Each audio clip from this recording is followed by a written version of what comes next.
This is Marriage on the Half Shell, Raw and Exposed. Well, it's been a minute. A bit, yeah. We've had some real life stuff going on outside of the podcast world the past few months. So we got through Christmas, which was kind of hectic, and Yeah, we traveled for Christmas, which we won't be doing again. and then we were prepping for a marriage seminar Yes, that we did at our church. we say that. It was more like a table reading, but it was a start. Well, yeah, first time around. And then we've had one grandbaby Mm-hmm. be born in the past 2 weeks. 2 weeks, and there's another one coming in another 2 weeks. But that's what's been going on. Right. So we've held back. So here we go. So this one, before we get into this episode, we'll just say that we're gonna. Part of our seminar was actually on a book, Which we've discussed before. before by the Gottmans, and we've talked about the four horsemen of the apocalypse, if you remember that, in a previous episode. So we're going to go through the principles that they had in their book.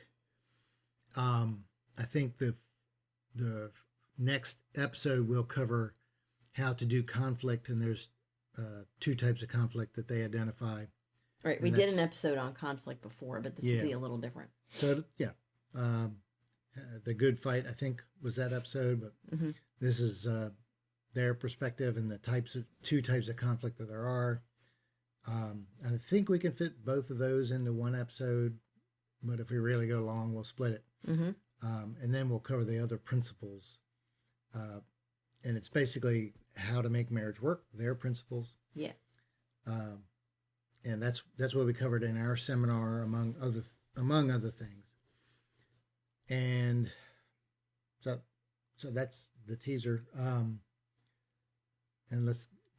So one Saturday morning a few weeks ago, I was asking Abby. I just asked her, did she ever feel like she lost herself in our marriage? So that's what this one's about. And let's get going. So Okay. I think I just asked you, did you feel like you lost it yourself? kind of came in out our of marriage, nowhere. right? Yeah. But we had a good discussion about it. Yeah, so we did. I don't know if we can perfectly recreate that discussion, but let's try. Okay. But how were you answering that question? Well, it went in a lot of different directions, actually, because, Sure. I mean, my initial answer was, yeah, of course, because we had 6 kids and I homeschooled them, and so they were with me 24/7, and I nursed them all as babies, so I've got one on this end that I'm homeschooling, and then I've got a nursing child on the other end, and I've still got a toddler and a preschooler, and and everything in between. So yeah, I did feel for a number of years like I'm just mom. I have no other I have no other purpose other than this, which is not a bad thing when you're in the midst of it, Yeah. right? I mean, if you are going to get married and have children, then those children need to be your priority during those years. Yeah. Yeah, we talked about you'll have different seasons Right. in your marriage. Well, you'll have seasons in your life, but once you get married, there are seasons within marriage where, that's pre-kids, and then there's where you're just married, or, however long you wait to have kids. Your priority is your husband or your wife. Your priority is each other. Mm-hmm. And then once you start having children, as a mom, your priority is your husband and the children. Right. Right. So husband first, children, and that's it. right? And that's plenty. And as a husband, your priority is your wife and then the children. Right. So we've talked about this before. You know, you don't have a child-centric marriage. Mm. You should have an each other-centric marriage. Right.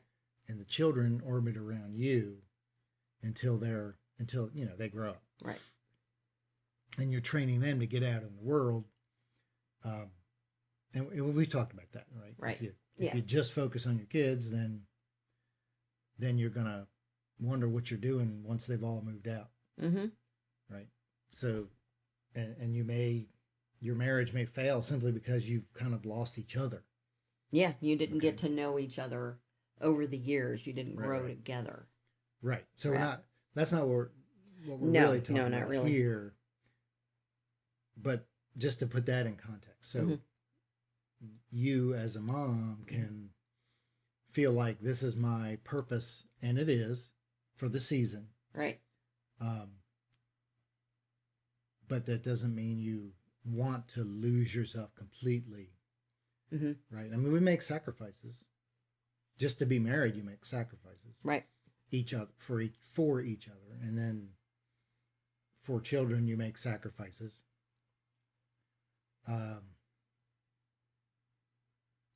So. But you directed the question at me. Yes, that's what I'm specifically, trying to. Because trying to keep it pointed at you. Right, but I feel like you had kind of your separate identity because you had your job. Sort of. You know, you had that whole thing that was separate from me. It was separate from our marriage, really. It provided for us, and I was always grateful for it. But you've got this whole realm of knowledge that I don't have any clues about. I don't know what... I walk into the office now and I look at what you're doing. I don't know what you're doing. Yeah, that's okay. But do you know what I mean? I mean, Yeah, that's sure. You've been doing this job now for 37 years, almost 37 Almost years. 37, yeah. So I don't know. I guess for a man, that can be a little bit of like, this is also my identity. Is that accurate or? Yeah, I mean, you're as a man, it's your provider there. Yeah. But you're also able to talk to other adults, even though it's work stuff. Yeah. And you could develop friendships outside of work. You did over the years. You have a few. Certainly at church, I thought that, I had some friends as other men. Mm-hmm. And, but from your perspective, I think, while you were my wife and you're a mom, but it was harder for you to do those other things. Right. So talk about where you were.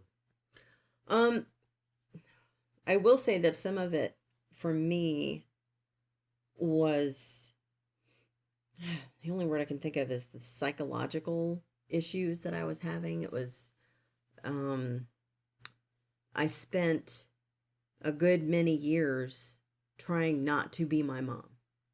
Okay. And that's kind of what my identity revolved around, and that's not what you want.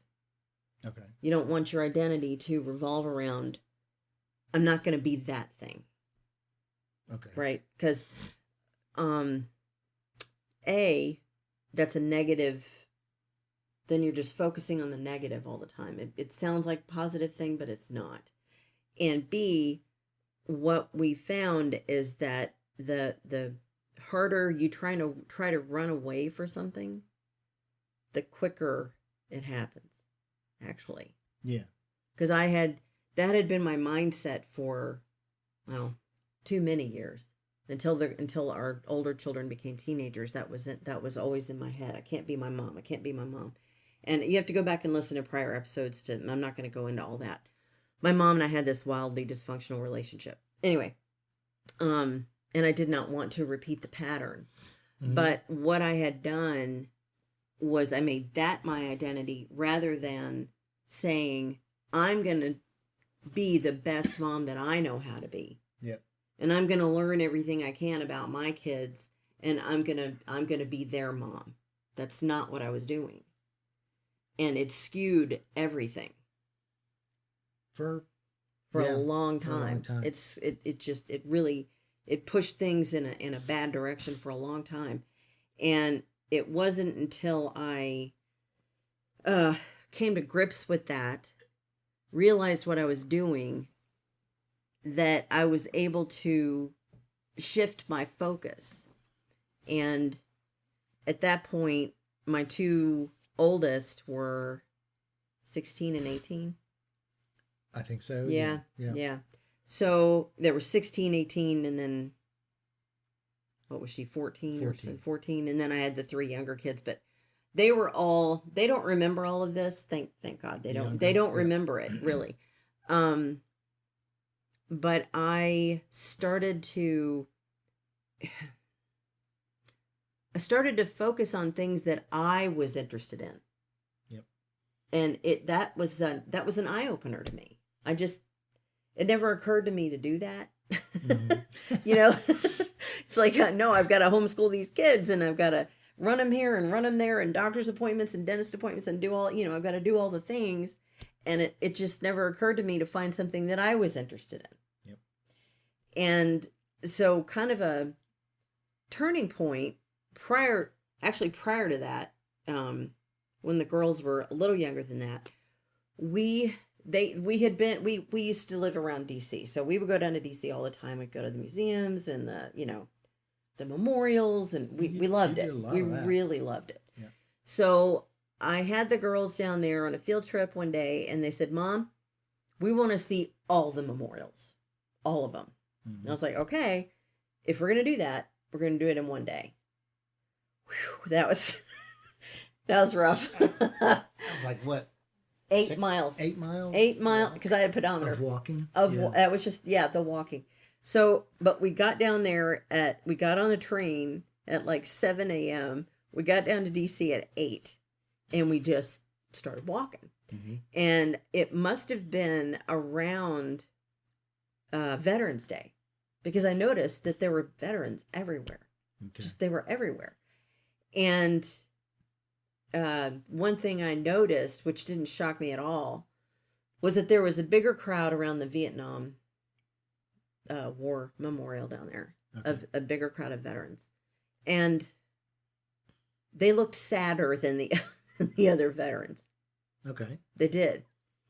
For good reason. Sure. Those guys, my dad included, they got spit on, they got harassed, they got beat up, they got all kinds of abuse when they got home, right? World War II vets got parades and ticker tape and, the hero's welcome. Sure. Vietnam veterans did not get that. They got the exact opposite. And a lot of them that we would talk to were still pretty angry about it. I've talked to quite a few. So I went home from that trip, and I thought, what can we do? We need to do. I'm a doer. I'm not a thinker. I'm not a feeler. I'm a doer. So what can we do? We got to do something. So I went to Michael's, and I bought blank the craft store, and got blank cardstock, just like 3x5 or whatever they were, and stamps and markers. And I wrote up, what was the first year? 300? Was it 300 the first year or 100? Maybe it was just 100. Mine have started smaller, but. Yeah, but we took like a couple of months. And the kids would help me, and we made all these thank you cards. And so the next Veterans Day, we went down there, mm-hmm. and they handed them all out. It took about an hour, actually, because that's just all the veterans are down there. Yeah. Right. So, on Veterans Day, there's ceremonies and all that stuff. Yes. And you have veterans walking around all over the place. Around the mall area of D.C., which is where the memorials are focused, mm-hmm. concentrated. Mm-hmm. Okay. And then so it just kind of opened my eyes to, here's a need. Mm-hmm. And here's something that I can do that's separate from homeschooling and separate from my kids, and because they would kind of help me in the next few years, they would help me out with it. But for the most part, it was my thing to make those cards. Start off, yeah. I did have them hand them out. Mm-hmm. I was trying to teach them to this is how you address other adults, and you need to look them in the eye, and you need to shake hands. And I'm just trying to teach them all that stuff. Mm-hmm. And there was a good way to do it. Sure. But they also heard all kinds of interesting stories too, because these guys would stop them and they'd start to tell them their war stories. So my kids heard some things that, my, but overall, it was a really good thing for them. It was. Sure. And they have good memories of it, actually. They don't, but we did that for 10 years. That's true. We did did it every year until we moved. Until we moved to South Carolina. We moved Yeah. here in South Carolina. And the last year, we handed out 1,000. Wow, was it that many? Yeah, because I took like 6 months, and just every time I'd get a chance, I would sit down, and the kids would help me. But yeah, we took probably 1,000 down there, and there was one guy who Hannah went and handed him the card, and he said, "Whew."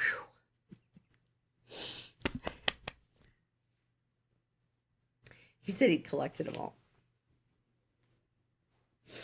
So I felt like that was I knew it was going to be the last year we were going to do it.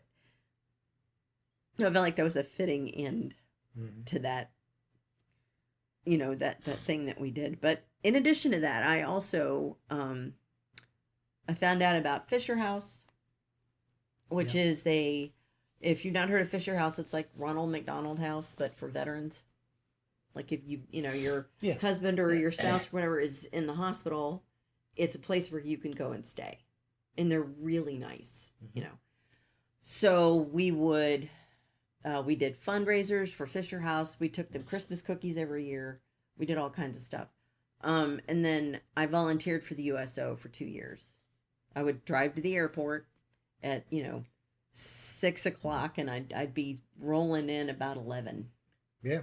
It was dark, late, scary driving home from Baltimore. But Baltimore, Washington. Yeah. International. But again, it was something that that only I was doing, and it was separate from the kids, and it was even separate from you, because you were like, hey, I'm all for it. Let's go ahead and do it. We'll work out the time or whatever, and it was like a twice a month thing or something like that. Yeah. But I met all kinds of people.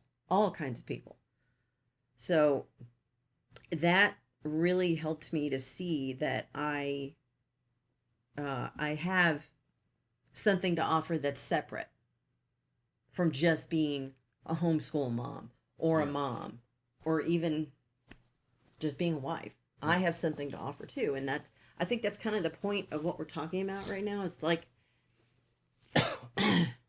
you have a gift. You have gifts too. Each of you. Yeah. You're right. And so when you're in mom mode, those gifts are going to your kids. Yes.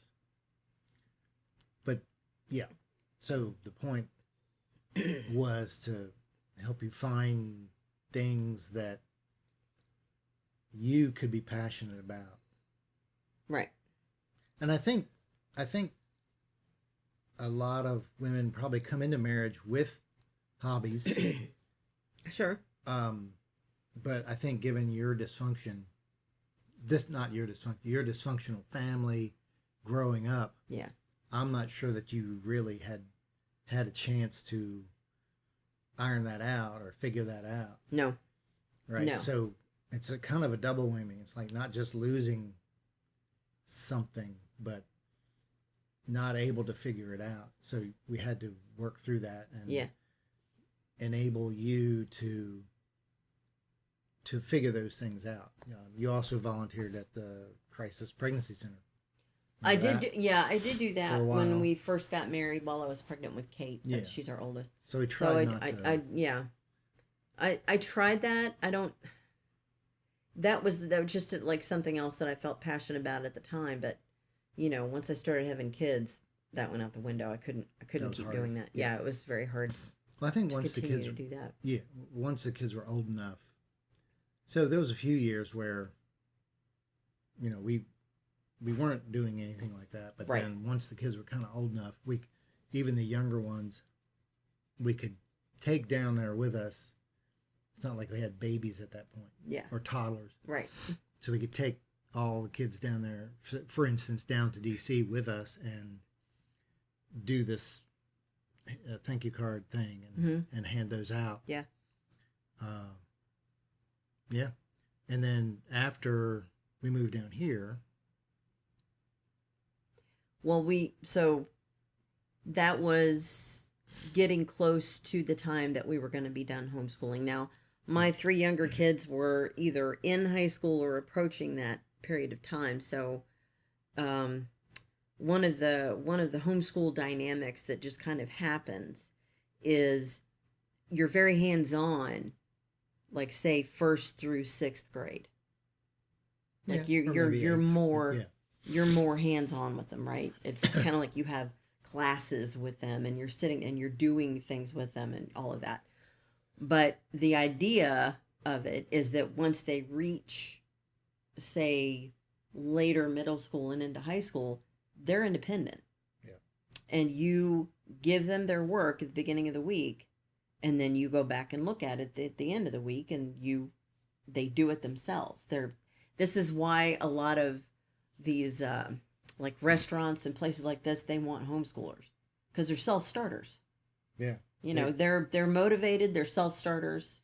They don't have a problem with working. Yeah. You know? And they've got to get themselves going and make sure they're up and get enough done each day to be done at the end of the week. It's not like a daily, here's what we're doing. Right. Where a teacher leads it most of the time. No, they sometimes it is. Sometimes. And I would check in with them during the week and I was keeping stuff graded. Yep. You know, that kind of thing. And if they needed to go to a class, I was taking them to a class. Mm-hmm. But 3 of our kids, 4, I don't know, graduated early. Yeah. Just because they were like, I'm done with high school. I want to be done. I'm going to get it over with. So they would literally like double up classes and they were spending hours longer than, you know, most high schoolers do. I don't know. I mean, when you homeschool, if you give your kid the work, they can get it done in a few hours. That's true. It's not an 8-hour day or 7-hour day or whatever. No. So if they wanted to double up, and of course then they didn't have homework either because they basically got all the work done. Yeah. So if they wanted to double up or do extra, they would do it. Yeah. And so they might work all day, but they would work as much as a high schooler would be at school. Right. But they would be doing twice as much. Right. Because, you know, they're not having to change out classes and they can move along a little faster, I think, just because of all the stuff around getting to high school, getting to school, and getting back, and in between classes, and listening to the teacher drone on, when they could just read the thing and then go do it, and then we're done. Yeah. I do remember 1 or 2 of them, too, like, I'm going to do stuff over the summer, and I'd be like, crap. That's my time. You can't do that. Now I have to grade stuff all summer. Are you kidding me? Yeah. But they did. Yeah, they did. They did. I got it, you know, anyway. But the point is, we had the first 2 graduated a year early. Yes.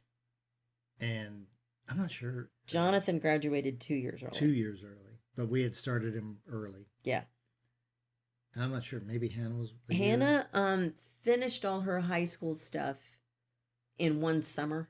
That she was one of the ones that did that. She was done, but she was in technical school thing. She was in cosmetology school, and she finished 1 year of it, and then said, "Okay, this summer I'm finishing all my high school, all my credits. Yeah. I just want to be done with this. So next year, all I have to do is cosmetology school." Yeah. And I was like, all right, let's do it. You know, just get it done. So and Jonathan kind of did the same thing. Yeah. And then because he was in he was also a same trade school. So anyway, all that to say, we're way off. All that to say is, other than doing all the homeschool stuff, there were things that you found Okay, I said okay when we moved down here, Hmm. and the direction I thought we would go in is doing the CrossFit. I thought I was going to Coaching. end up being like a homeschool history teacher at some co-op or something. That's Yeah. what I thought I was going to be doing, because that was something else that I had discovered about myself, was that I am a huge history nerd. Yeah. So you love history, And so that happened sometime in the early 2000s, and I was just absorbing every book, every documentary, everything I could get my hands on. And I still kind of do that, not to the same extent, but I'll watch some stupid boring documentary and you'll be sitting over there going, ugh, no, it's not my something thing. else. I like it when you summarize it. Yeah, for me. yeah, I do. I I have can do that. Enough interest to do some of that. I like historical fiction, if you will. Yeah. But not just history by itself. Yeah, I think I skimmed and or read all of the presidential inaugural speeches once. Yeah. And people look at me and go, ugh, why? I don't know, just the way my brain works. But so that's what I thought I was going to end up doing. Yep. So we moved down here, and I joined CrossFit Gym, and I got really involved in that community. And when the kids were done with high school, they turned around, looked at me, and went, "Now what are you going to do? What are you going to do?" Yeah. They knew that you needed Yeah, to do they something. know. Yeah, they knew that I needed to do something. So, and just so happened that year that the homeschool certification course, which was normally held in Charlotte or Atlanta You mean or CrossFit what did I say? homeschool. Yeah, okay. Well, CrossFit certification. CrossFit certification course. Okay. I did not take any certification courses to homeschool my kids. Just ask them. Nor should you have to. So, but yeah, CrossFit certification. It had been in Charlotte and it had been Atlanta and Raleigh and all these places that were 3 to 5 hours away. Yep. So that's what I'm looking at. Now, not only do I have to take this course, I'm going to have to get a hotel, stay over 3, just like it's going to be a 3 or 4 days, process. right? Yeah. 3 days? It was 2 day Okay. process, right? So it would have been 3 nights. Well, it just so happened that year that there was one 20 minutes from our house. Yeah. So the kids were like, "All right, Mom, that's what you're doing. You got to go do it." So I did it. I went and got my certification, and I didn't start coaching right away, though. That didn't happen for at least another, maybe a year. I'm Well, not sure. The gym owner where you were was, I think he was working with you. He and was. Then, and then he decided to close down his gym. Yes. But you had gotten some experience before he closed that down. Yeah, he let me coach a few classes. He was giving me pointers. I was getting some help. And then he pointed me in the direction of the gym that I've been a part of ever since. He said, "Look, I know this couple. They're great. They're just starting this CrossFit gym." And so I went and talked to Heather. She's my boss. And I said, "Look, I want to coach CrossFit, but I don't want to coach CrossFit athletes. That's not my thing. Mm-hmm. I really want to coach people who are just beginning or people who are maybe recovering from illnesses or older people. Mm-hmm. That's who I want to coach." Yeah. So she goes, "Oh my gosh, that's exactly what I want.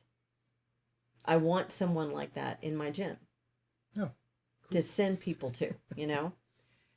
So I started with one person, and that one person could not squat when we started. Yeah. She had some bone issues, and she had, she just had a myriad of health issues and all this stuff. And she has a special needs adult son. But it was just her and I for quite a while. There would be some other people who would come in and out, but for the most part, it's just her and I. And I've been coaching her now for 6 years. I guess. I started in Yeah. 2019.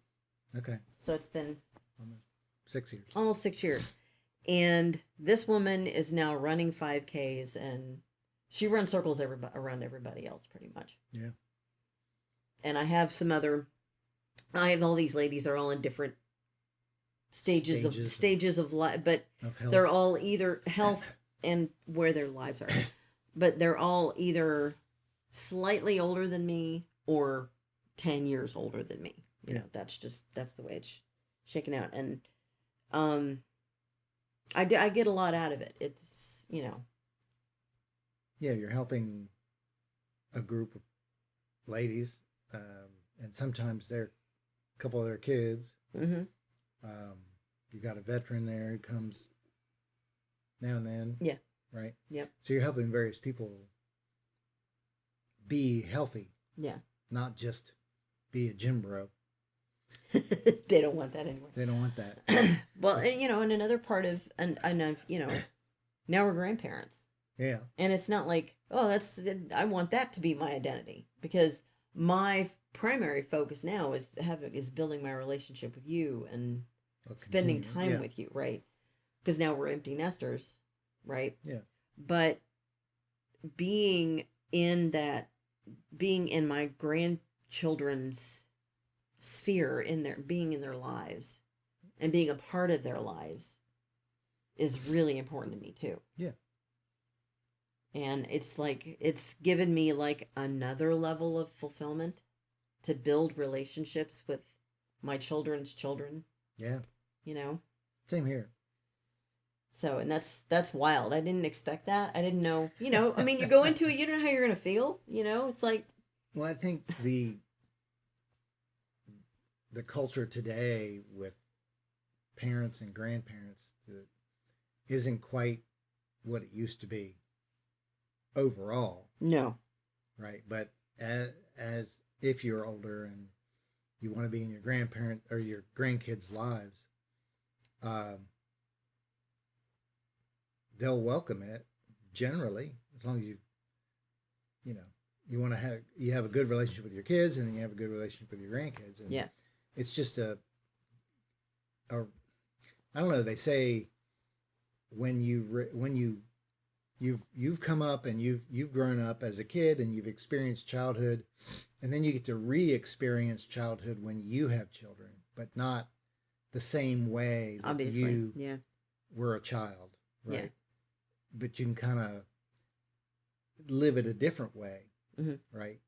And then when you have grandkids, it's yet a different way. Yeah.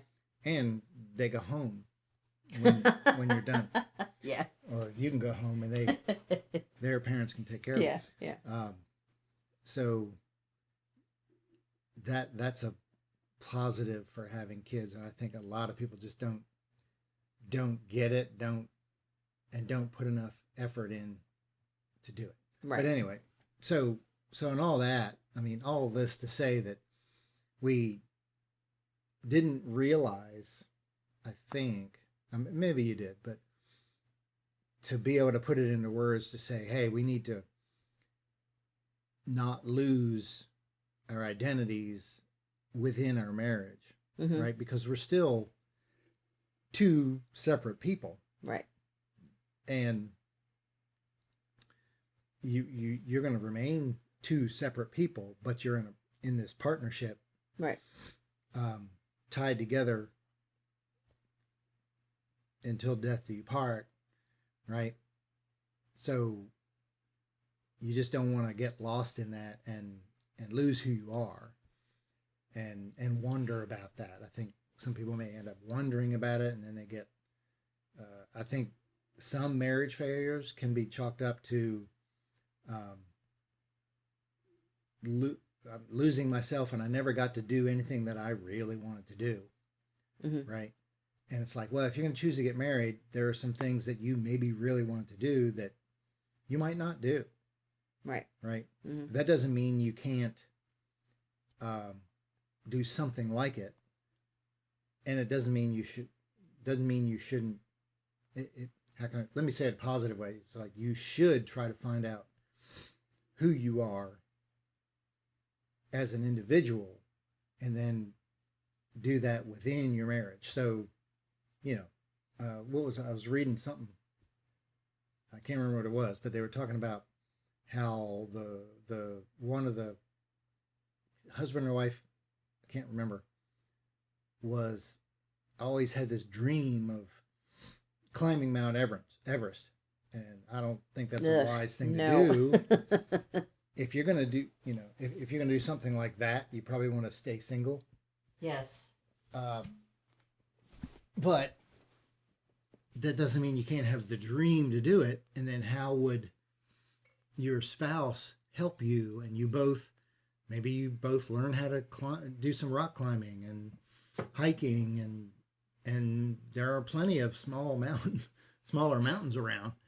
Uh, you know, so you could climb some mountain Right. that's not going to kill you just because you try, or it's not going to take a year out of your life away from your family.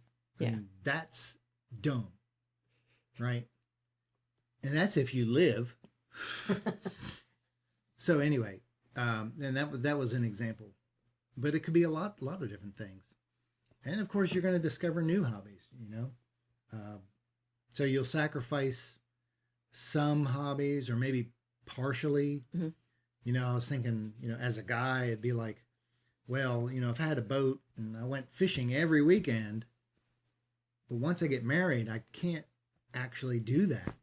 Right. Not until your kids are older and you can take them out with you. And yeah. Even before kids, I'm just going to disappear every weekend. Yeah. And go fishing. It's like, and just let my wife have a couple hours each night. I mean, that's dumb.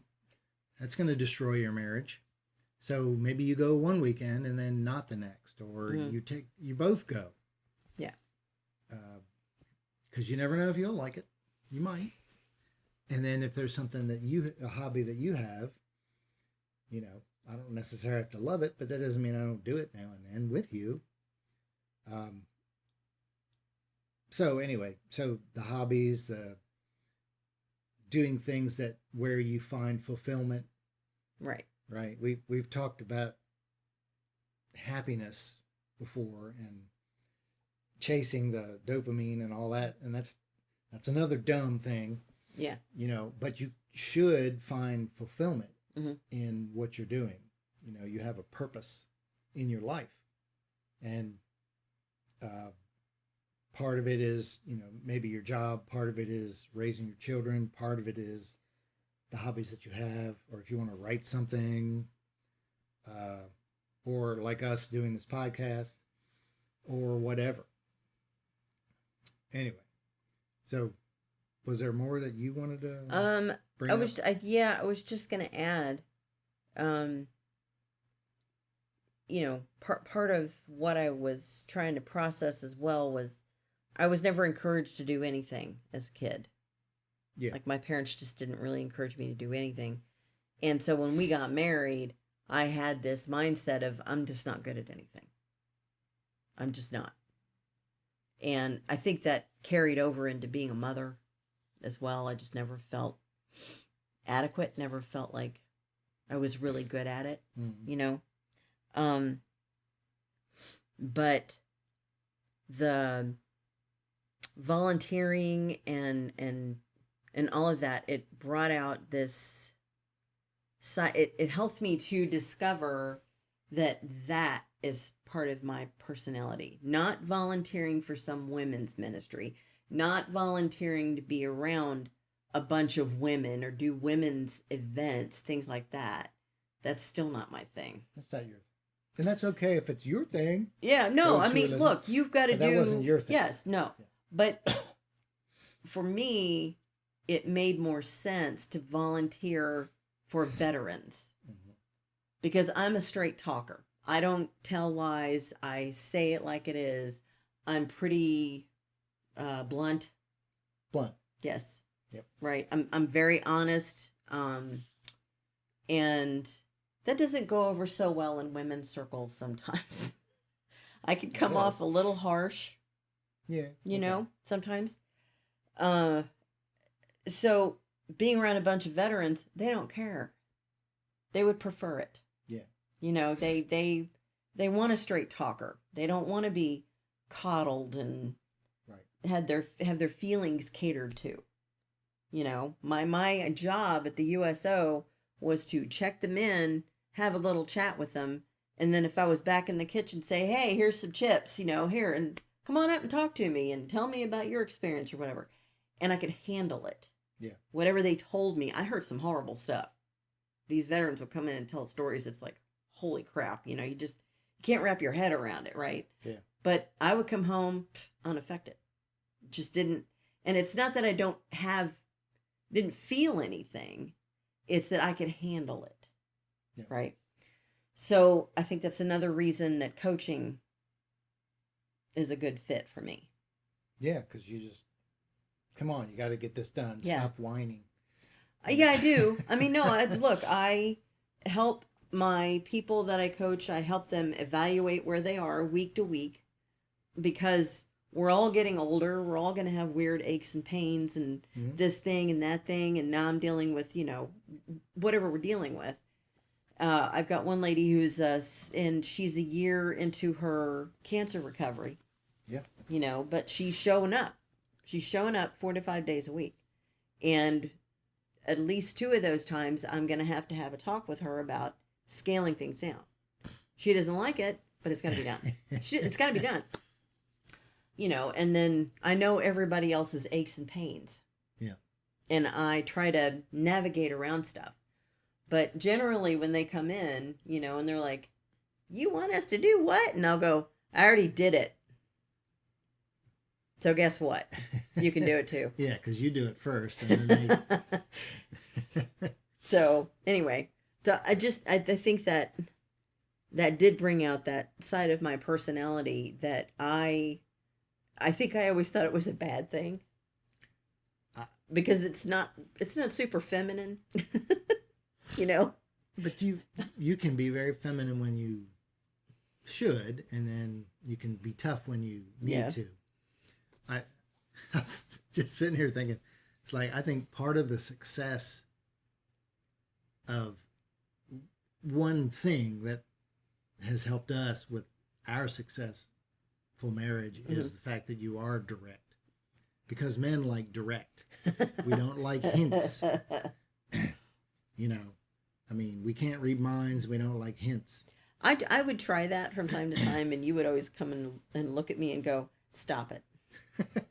Don't do that. If you want something, I just want you to tell me what it is. Don't do that. Yeah. Don't drop hints. It feels like a game. It feels like you're manipulating me, and I don't like it. I heard that. And I don't think you were actually manipulating me, but that's what it feels like to a guy. Yeah. When his girlfriend is dropping hints, or this whole, what is it? If he loved me, he would just know what I want. It's like, are you kidding me? How is he supposed to know what you want if you never tell him? Yeah, a woman who says that has read too many romance novels. Yeah. And watched too much garbagey TV and movies, and no, that's just it's totally. But anyway, so now we're way off topic again. Yeah, we are. Throw away your romance novels. They're trash. I would recommend that anyway. They're trash. Yes. Anyway, so keep going. I want you to be able to finish before we wrap up. So. Well, I mean that's basically it. It just. I actually, my daughters appreciate it now too. One of my daughters, one of the ones who lives here, she now has 2 little boys, right? And her older one, she's the one that just had a baby, so the older one is just under 2, and he's a little tank. He'll just run you over, and he runs all over the place. And she'll text me and go, "What do I do?" And I'll go, "Tell him no." A little pop on the hand is not going to hurt him. It's really not. He's got to learn. You cannot. Some boys need a gentler hand, and some boys don't. And that's just the way it is. Yeah. And some boys who do need the gentler hand still need to be, brought up short. Yeah. From time to time. It's like you can't take any crap from. They need to learn. Yeah. And like when I go to my daughter's homeschool co-op, and so the part of it is they just let the kids run for like an hour. They just run around. They get all their energy out, right? And she'll come over to me and go, "Mom, would you yell?" Because I can't yell. Because she'll go, "Wilder," and I'll go, Walter, like, and he hears me, and she goes, see, but she's got I can't do it. So now they appreciate it. She goes, I don't have a yelling voice. You have a yelling voice. And she had to know. You have a better yelling voice than me. So, okay. Anyway, so at this point, I think we're both feeling fulfilled. We talk about dreams that we have that might not come to fruition now. I think we're kind of... We've had a few that we've realized. It's like, we've got something more important. Yeah. So that might not happen. Right. Right. Like, you've wanted a dog forever. Yeah. And we talked about getting this particular type of dog and all that stuff. And now it's like, well, yeah, part of it is now you're discovering, excuse me, you're discovering that you're allergic. Well, a little bit more. A little bit more allergic than I thought I was, I think. Yeah. So might have to not do that. Yeah. And I've always wanted a boat again. I grew up with boats, and now it's like, well, okay, we had to replace the AC in our house, 2 different units, and all this and that. It's like, okay, I might not ever get a boat, and that's okay, because there's some, there are other things that are important. Yeah. But we do other things. We host a young adults group every couple of months. We built a nice backyard where groups can come and have a bonfire and do the zip line and that sort of thing. The grandkids love it. But we also have, youth group stuff here now and then, and all that. So there's fun stuff we can do, and then there's some other stuff. It's like, yeah, maybe that was a dream, but that's not as important, really. Right. And who knows? I mean, maybe some years down the road, we might be able to do those things, right? And give our grandkids the experience of going out on a boat, for instance. Right. But I don't know. I'm not going to put too much stock into it right now. There are more important things. But anyway, so I think we've figured out at least where we're headed. I hope so. For now. And, it'll change. We have a few years left. A few, way more than a few. Yeah. Okay. So, this is where we're going to wrap this one up. We had 3 points that we were going to make. Okay. That I thought would take a few minutes. Okay. Do you remember what they were? I didn't write them down. So one was, no. Shoot. Give us a second here. Oh, you were going to talk about Friends? Friends. Oh, yeah. Friends. And this has to do with not losing yourself. So we were talking about friend groups and having friends. Right. So, usually when you get married, the guy's got some friends and the girl's got some friends, and sometimes those groups can merge. Sometimes they're mutual.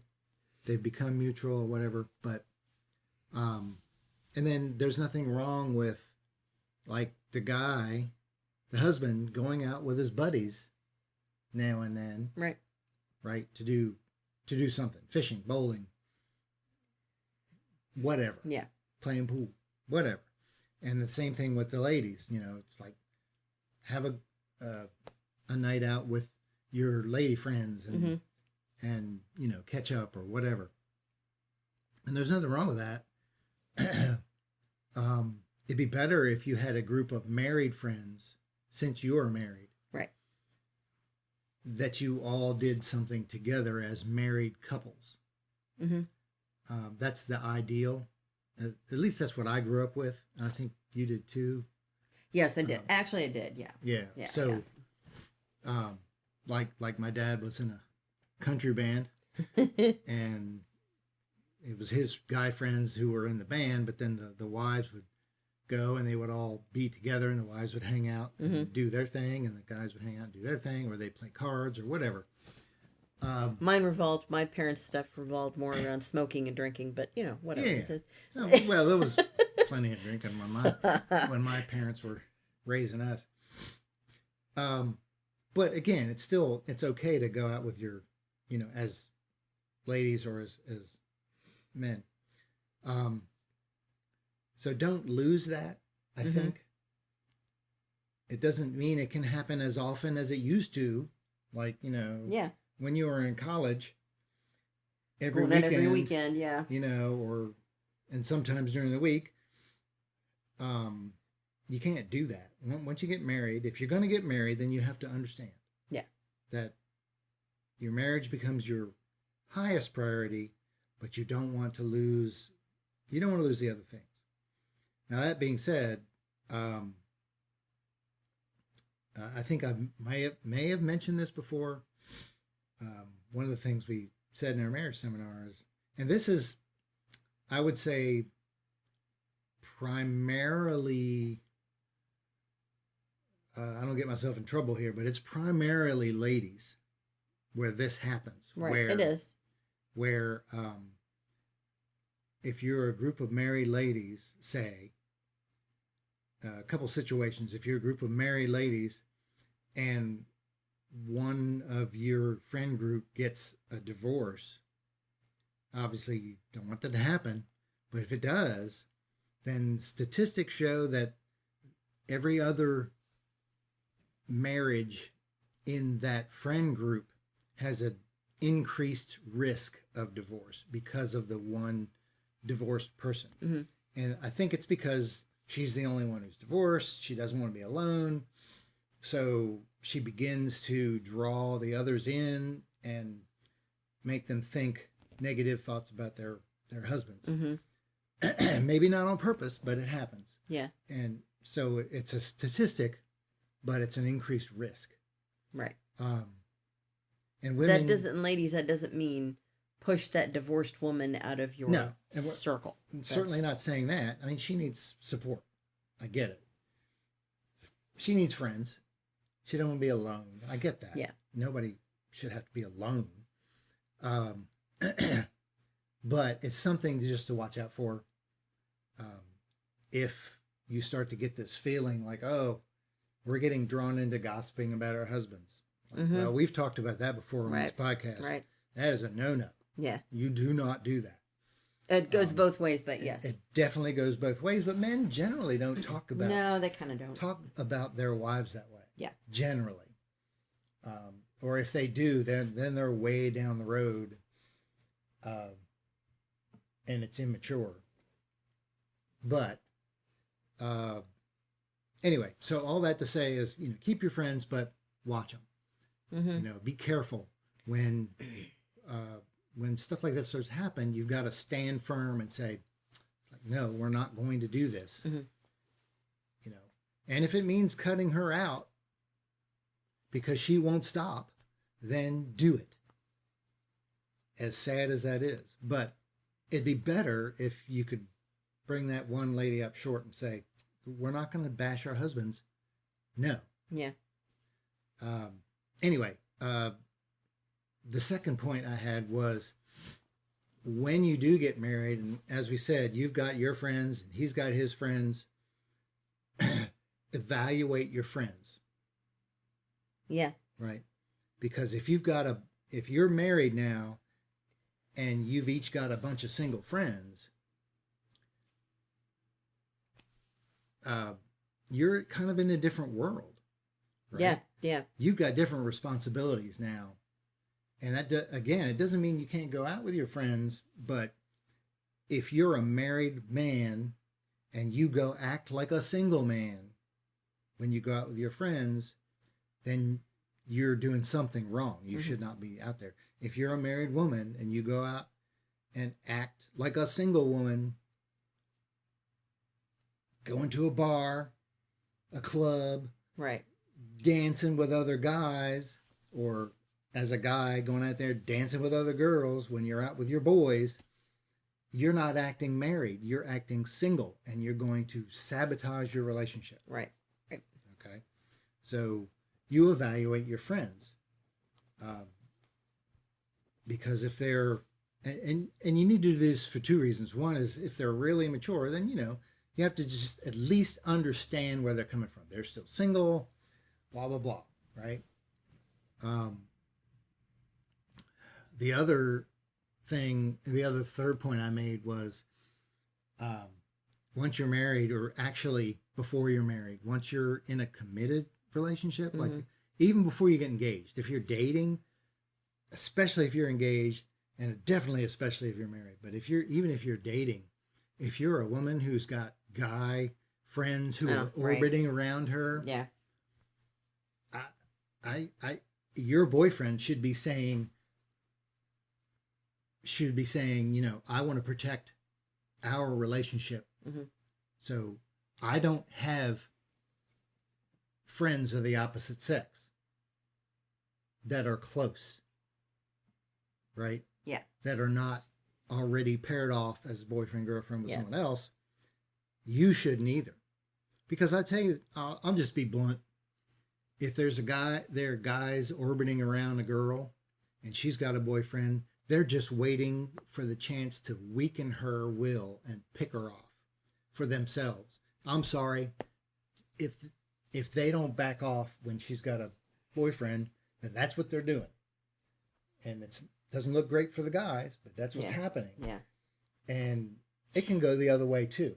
The Right. girls, there's this phenomenon where once a guy, especially once he has a wedding ring on, he gets hit on more by other women than when he was single without that wedding ring.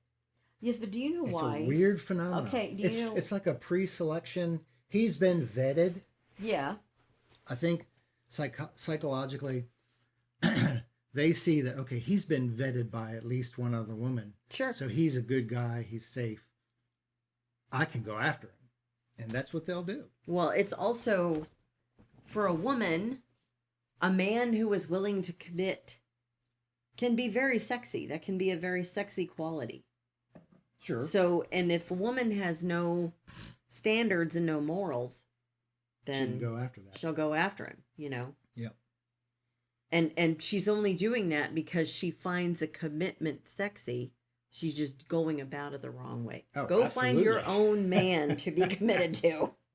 I mean, she I don't chase somebody else's person, that they're committed to. That's she's not thinking, oh, if he'll cheat with me, yeah. but he'll never cheat on me. Yeah. It's like, Yeah. are you kidding? Yeah. If that's the kind of guy he is, then, But this, oh my gosh, there's so much nuance here. I mean, I think if we put ourselves in those situations where we can be tempted, Yeah. look, face it, we're all human. Yeah. So we can all be tempted. We can all fall if we start to walk down that path. And we don't want that to happen. So don't have close friends of the opposite sex. Right. You're certainly not going to go out with friends of the opposite sex on a friend date when you're committed to someone else. That person who you're committed to should be saying, no, if we're going to stay together, then this doesn't happen. Right. And I'll say this for the guys, okay? Guys, if that's what she wants to do, it's not up to you to control her, right? But that doesn't mean that you have to stay with her. Mm-hmm. If she's not going to be committed, then she's not who you want, right? You want to go find somebody who's going to be committed. And it goes both ways, but I'm just talking to the guys, because guys are always accused of being controlling when they are just trying to protect the relationship. Right. Right. Yeah. So guys, if your girl says you're controlling or you're insecure or whatever, that's manipulation. and you tell her, stop it. No, I'm trying to protect the relationship. This is the way it's going to be, or we can just break up. It's okay. Right? Yeah. It's not that, if that's what you want to do, then okay. I can do what I want to do. Right? We should all have our boundaries. And I'm telling you, it goes both ways. If, girls, if you're out there and the guy won't commit, and wants to go date, quote unquote, coffee date his best friend who's a girl, then he's not committed to you. Right. Yeah. All right. That was weird, but it's a phenomenon that we're seeing a lot today. Where there's a lot of muddling of the lines. Yeah, and, people just don't know how to do relationships. So I'm telling you, have boundaries. But and I needed to say all that because we are telling you to have friends. Yes. Don't lose your friends. And I had one more point, but don't lose your friends and all that, as we've already said. And I said earlier, evaluate your friends. And it's up to you to do it. You don't want to tempt your spouse or your girlfriend, guy friend, or girlfriend, boyfriend, fiance, whatever. You don't want to tempt them to start cutting your friends away from you and isolating you. Because that's kind of controlling behavior, and we can allow it to happen. And maybe it wasn't on purpose, like they're trying to isolate you in a bad way, right? Maybe they saw something in that person. Who knows? Maybe they have insecurities. Who knows? But the point is, you should be aware, and you should do your own evaluation, so that you don't get isolated, and pretty soon you realize, oh my goodness, I don't see any of my friends anymore. The only person I see is my boyfriend, girlfriend, fiance, spouse, whatever. Right. And that's all I have. And it's like, that's bad. And maybe they didn't mean to do that, and you didn't mean to do it, but you allowed it to happen. And now you've lost that part of your life. So all of that to say, don't lose that part of your life. I don't think I have any guy friends. It's because you don't really go anywhere. Yeah. I'm the one who leaves the house. Yeah. I work from home, so I don't go anywhere. I realize that. No, I do. I mean, my sons-in-law and my sons, we're friends. And a couple of the friends at the gym that Abby goes to, guys. You're starting to develop some just developing friendships some friendships at church too. And at church. Yeah, I don't want to leave that out. Right. Part of it was because we moved down here, and it's like all my guy friends were up there. Yeah.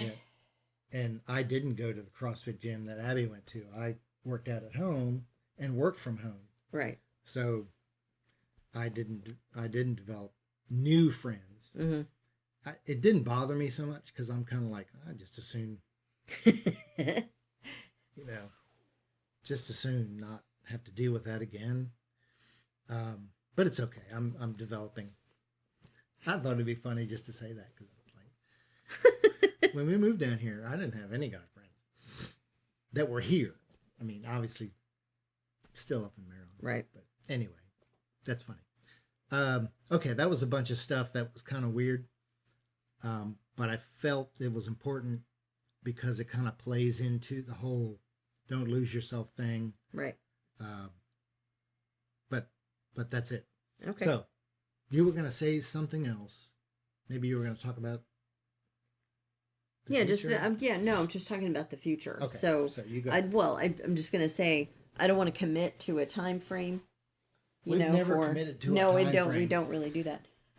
But we do have a plan, for some more podcasts in the next few months. And that's about all the time frame I'm going to put on it. We're going to be doing some traveling over the next couple of months. Yep. Yep. You've got a competition. Yeah. Another grandbaby. And then we're traveling at the end of June. Yep. Okay. So, and that's not to say we won't do another one between now and then, but we're just not gonna. We can never predict. No, we can't. Yeah. But we'll do the Gottman principles. Mm-hmm. That's what we talked about. So we'll do those, and I think that's it. Yeah, I think so too. Good as we can go tell them for now. Okay. Let's sign off. So it's been Marriage on the Half Shell, Raw and Exposed.